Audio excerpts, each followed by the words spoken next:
Anyone can become a victim of domestic violence, but not everyone can accept it or even realise that they are experiencing it, especially men.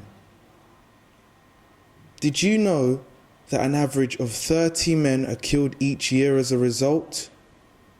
Statistics show that 1 in 6 men will be a victim of domestic abuse. There are 8 different forms of domestic violence, some of them being financial, emotional, and even psychological.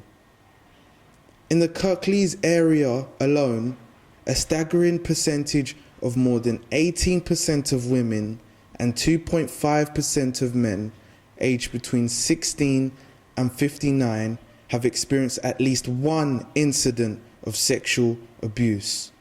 Domestic violence amongst teenagers are in many ways similar to the abuse faced by many adults, in the sense that the behaviour of the perpetrators are identical: controlling, demanding, and manipulative. As well as support for women and children and teenagers, there is now a male victim support worker provided by Pennine Domestic Violence Group, where support is available for gay, bisexual, heterosexual, and transgender.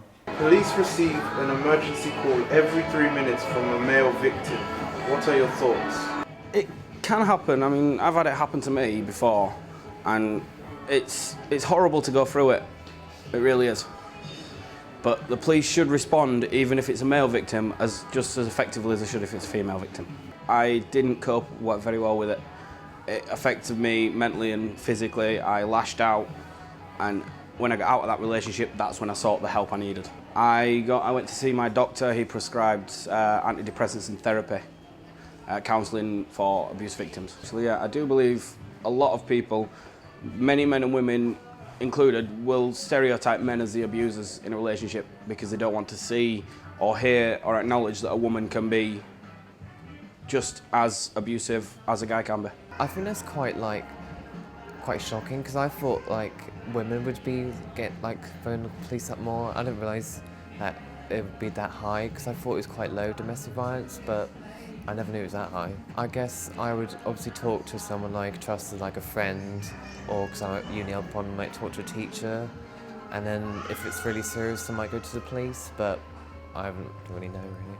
I guess emotional, or what's the other one? No, emotional is the only one I can think of. I think generally, in the media, is male more, with the people who abuse them, but yeah, so, yeah. It's quite shocking, really. You always think that it's more the females that get abused. I thought it'd be really more once a day kind of thing. Yeah, it's just shocking. Thinking deep into it, I'd probably go and tell somebody first. Maybe then I think I'd find it hard to go to the police, just because this is quite a taboo about males being abused. Yeah, I think I find it hard, but I'd probably go in the end to the police, obviously, if it got onto a physical level. Apart from being hit and stuff, there's always whether they're over controlling, mental abuse. There's very, very little out there that says that men get abused too. I've seen the odd advert, but I still don't think that there's enough that shows that men actually get abused. Obviously, by the stats that you've got there, 3 minutes every a call's made. It's, like I said, shocking. So if you're feeling isolated, alone, or bullied of the physical or psychological nature, today you can put an end to it and seek help. For more information, call 0800 052 7222.